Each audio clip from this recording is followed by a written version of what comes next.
On our first day, we went to the Shinto shrine. It was a very rewarding experience, actually. A lot of that influences heaps of the activities and the daily lives of the people here in Itoshima. It was interesting just to see the history and the role faith plays in their everyday lives.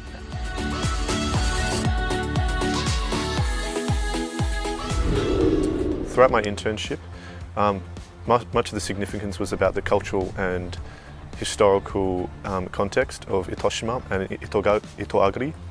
So firstly, we visited the shrines, which is just around the corner from the cafe and restaurant, which is extremely important to all the workers and employees that are employed here.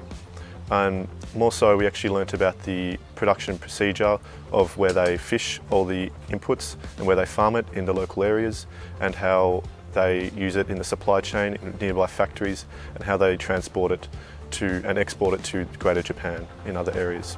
We visited some farms. We first went to an abandoned farm actually that hadn't been used for 3 years, and it really identified the problems that they're facing here in Itoshima and just the potential that it holds. It is got some great soil, it's got great potential to produce in the future, and I think if they're able to solve those problems and get people in there, they really can thrive. We're also lucky enough to visit one of the local farmers. She is 90 years old, which is very impressive. And we got to pull out some daikons. We got to farm some daikons. And it was very enjoyable, very insightful, seeing what goes on behind the scenes and just how those products get to our table. So the type of projects we did was understanding how the supply process and logistic process of the goods and how they're farmed in the local farms around Itoshima, and understanding how they're transported to the restaurants and further exported to other regional parts of Japan.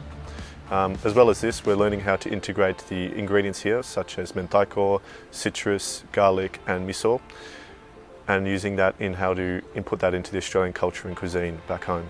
Generally, what we had to do was to observe how the operations are for Yamasue, and just see the culture of Japan. And then in the end of the internship, we were asked to create a presentation detailing the different culture and how we can better integrate a relationship between Australia and Japan in the future. So we looked at relevant regulations, including HACCP, and also the possible issues that may arise in the future and how we can tackle them. So just giving them a broad idea of ways that they can enter the Australian market. So my presentation was about Intoshima's vegetables and its local produce.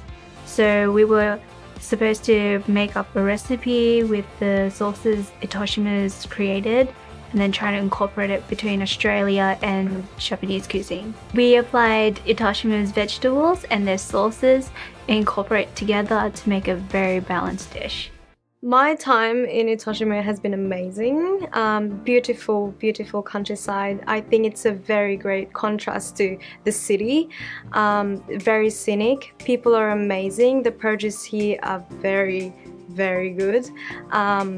Yeah, it's just an amazing time overall. Cultural shocks, obviously, because the language of Japanese, they take so much pride in it, and they act with such integrity that is extremely important for foreigners to make an effort.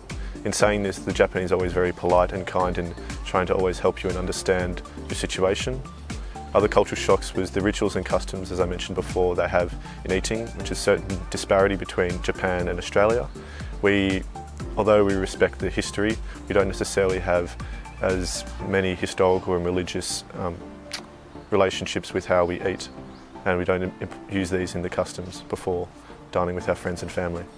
Well, I have loved my time here in Japan, and I think one of the things that makes it really unique are the people, how careful and considerate they are. Everywhere I go, really, I get gifted with things and get offered food, offered hospitality, and they really are so welcoming wherever you go. Meiji internship was very helpful. It's very hard here for foreigners to find a company to intern with, and that's what Meiji internship did. Helped me find the right program, the right job. Yeah, it was extremely beneficial. Meiji Internships was very welcoming, very easy, very smooth, the whole process of getting placed into the internship, very good at communicating, and I found them very easy to work with. I would really recommend students to be more open-minded. Just become positive in everything you do. It's not going to be easy, it's not always fun, there are days where you're going to struggle, but just be open, just be positive, keep going. Just get used to saying the word yes and always be open-minded to experience, and generally just show appreciation towards the Japanese culture with learning the language and making new friends. But most importantly, just come to Japan. All the best, ganbatte kudasai, and enjoy your time in Japan.